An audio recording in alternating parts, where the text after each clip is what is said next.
Good morning everybody. एक बार फिर से हमारे चैनल इंडियन साइंस टीम में आप सभी का स्वागत है। ये कैलकुलस का पार्ट नंबर 6 है। आइए इसमें हम लोग देखते हैं e के पावर x, और यहाँ पर हम इसका समाकलन करेंगे और इधर हम इसका अवकलन करेंगे। तो देखिए डिफरेंशिएशन अगर e के पावर x का जब समाकलन करते हैं तो ये आता है e के पावर x ही आता है। अगर हम लोग यहां पर इसका समाकलन करेंगे तो भी ये भी देगा e के पावर x, और यहां पर एक कांस्टेंट टर्म लिख देते हैं c। ठीक है, अब देखिए यहां पर e के पावर x, इससे कई कुछ हम एग्जांपल्स देखते हैं, 3 4 5 देखते हैं और समझते हैं कि इसको हम कैसे करेंगे। मान लिया जाए कि आपको एक उदाहरण में मैं ले लेता हूं। पहला नंबर, चलिए अगर आपसे कहा जाए कि y बराबर कितना ले लिया जाए, y बराबर e के पावर 5x का अगर आपसे कहा जाए कि इसका x के सापेक्ष अवकलन करें, तो चलिए हम लोग x के सापेक्ष अवकलन करते हैं। x के सापेक्ष अवकलन करने पर यहां पर करेंगे तो हम लोग इधर ऑपरेटर लगाते हैं dy dx, ये हो जाएगा y, और इधर लगाएंगे dy dx, और e के पावर हो जाएगा 5x। अब यहां देखिए विशेष ध्यान देना है कि इस फॉर्मूला का प्रयोग करेंगे तो ये तो आ जाएगा e के पावर 5x। आंसर नहीं हुआ ये। अब यहां देखना है कि x का गुणांक कितना है, तो x का गुणांक यहां पर 5 है। जब ये गुणा में है तो इसको हम लोग यहां गुणा में बाहर 5 निकाल लेंगे। ठीक है ना, 5 गुणा में आ गया तो इसको कर देंगे 5 e के पावर 5x। ये हो गया आंसर। अब आइए इसी को हम लोग इसका समाकलन भी कर लेते हैं।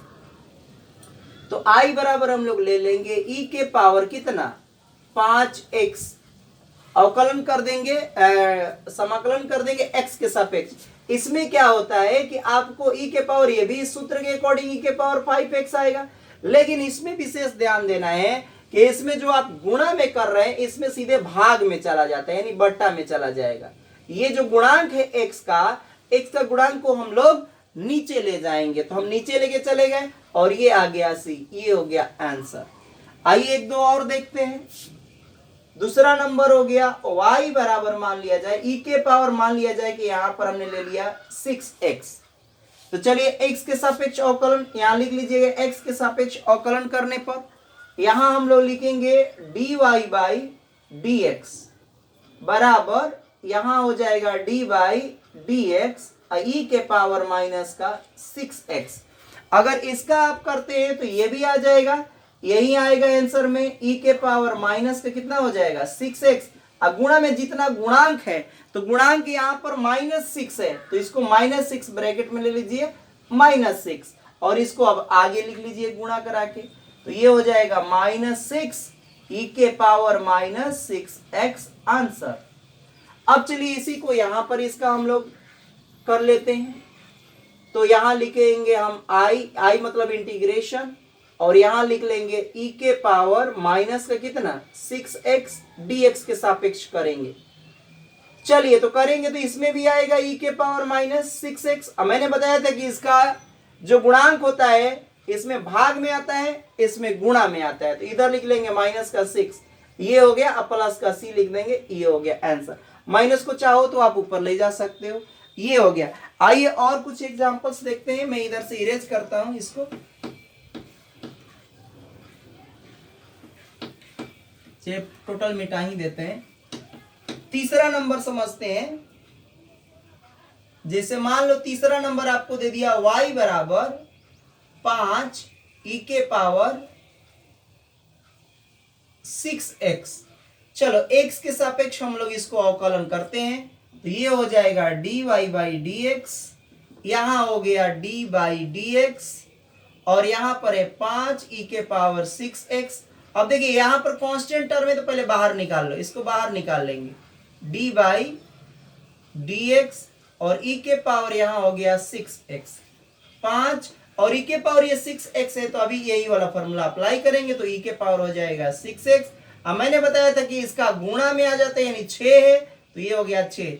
इन दोनों का हम लोग गुणा करा देंगे तो 6 5 हो गया 30 और e के पावर आ गया 6x, ये हो गया आंसर। अब आइए इसी सवाल को हम लोग यहां पर करते हैं। हमने लिया है 5 e के पावर 6x, 5 e के पावर 6x। चलिए तो यहां मैं ले लेता हूं सवाल नंबर तीसरा। यहां आ जाएगा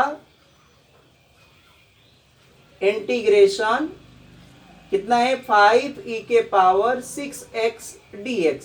चलिए इसको पहले कांस्टेंट को बाहर करेंगे, 5 बाहर हो जाएगा, फिर हो जाएगा e के पावर यहां पर हम लोग लिखेंगे 6x और dx, और 6x ये वाला फॉर्मूला अप्लाई कर दो तो 5 इंटू यहां पर है e के पावर कितना 6x, इंटू नहीं भी लिखेंगे चलेगा, और 6x हो गया, और फिर से इसका जो गुणांक होता है वो आ जाता है भाग में, यानी 6। एक बार और लिख सकते हैं तो 5/6 ऐसे अलग लिख लिया जाता है, और e के पावर यहां हो गया 6x प्लस का c आंसर।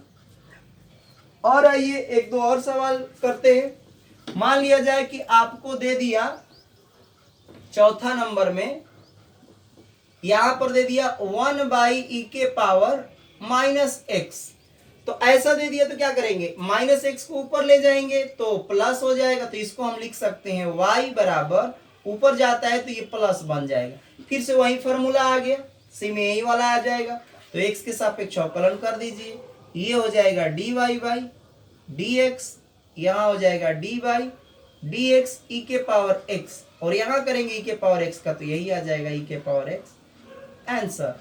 उसी तरह से आप इसमें भी कर सकते हैं, सेम वैसे ही करना है आपको। चौथा नंबर y बराबर 1/e के पावर -x, यहाँ y नहीं लिखे, इंटीग्रेशन का चिन्ह सीधे लगाते हैं, i बराबर साइन ऑफ इंटीग्रेशन और dx। यहां पर जब हम लोग करेंगे तो इसको भी ऊपर ले जाइए आप, तो क्या हो जाएगा e के पावर +x हो जाएगा, यहाँ पर ये हो जाएगा dx, और यहाँ e के पावर x का फिर से वही आ जाएगा आंसर, e के पावर x प्लस c, ये हो गया आंसर। अगर इसी में मान लिया जाए कि आपको यहाँ पर कुछ वैल्यू दे दे तो सेम वही वैसे ही बना लेंगे हम लोग। ठीक, आइए एक और लास्ट सवाल देखते हैं, और एक दो सवाल हम आप लोगों को दे देते हैं।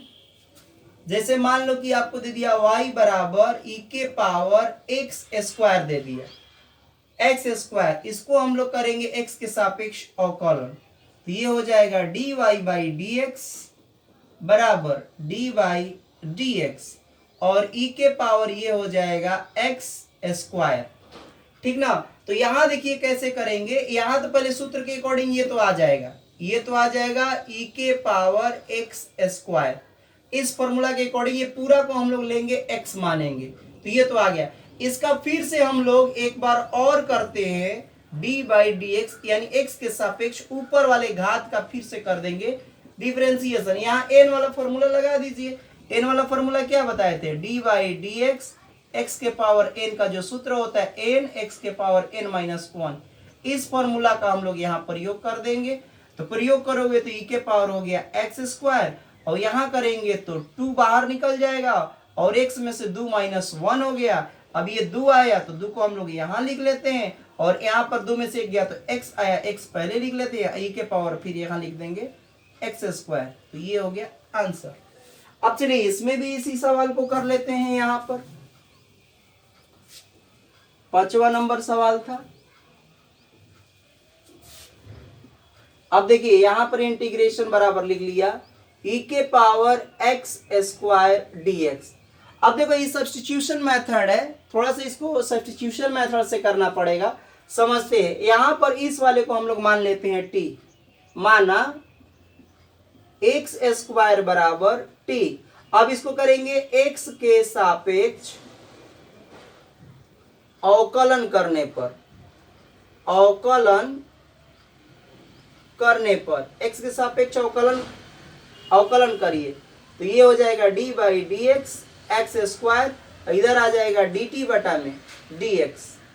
ठीक, यहां से हम लोग देखते हैं कि x का वही वाला n वाला फॉर्मूला लगाएंगे। n वाला फॉर्मूला आपको क्या बताया था, यही वाला फॉर्मूला लगा देते, ये वाला फॉर्मूला है, ध्यान से देखिए। यहाँ लगा देता हूं तो n 2 बाहर आ जाएगा, और x के पावर इसमें से 2 में से 1 गया तो 1 बचेगा। ठीक, और इधर आ जाएगा dt बटा में dx। ठीक ना। यहाँ से हम लोग क्या करेंगे, यहाँ से अगर हम लोग यहाँ हो नहीं पा रहा है क्या, ठीक तो ठीक है,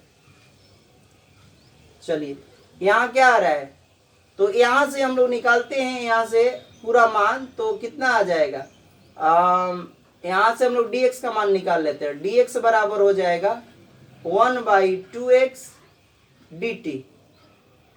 ठीक है, और ये वाली वैल्यू यहाँ पुट कर देंगे हम लोग, तो ये हो जाएगा e के पावर t गुणा में, यहाँ पर dx है, dx की जगह रखेंगे 1/2x और ये हो जाएगा dt।